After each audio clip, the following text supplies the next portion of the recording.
Oh my goodness, that felt like the State of the State address.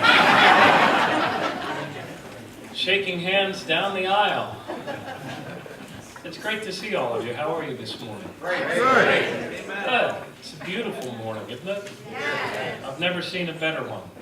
And I really want to thank all of you for being here today and for being here for the testimony that I know will follow this. And I especially thank you because I know that as clergy, as the great Pete Rawlings once said, leaders make themselves vulnerable from time to time. And leaders, in order to be leaders and in order to be true to their vocation and to their calling, have to make themselves vulnerable from time to time. But as clergy,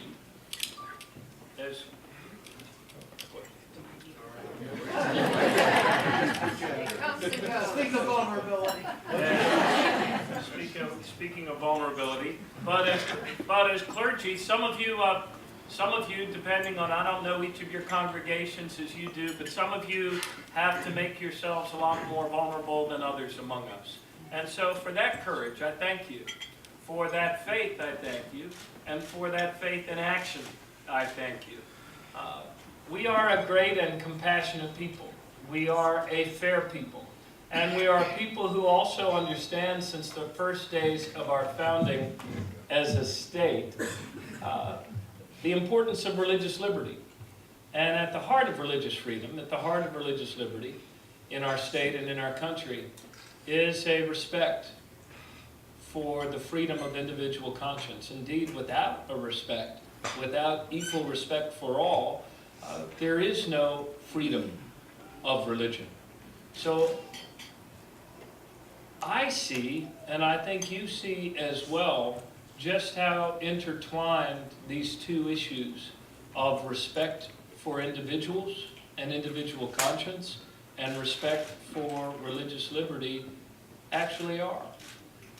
We will be testifying today in various panels and talking around this circle. The other day I had occasion to address a group, and I shared with them a beautiful quote that I'm sure is familiar to many of you who have to speak occasionally, and that is Ralph Waldo Emerson, who said that, "I believe that justice produces justice, and injustice produces injustice."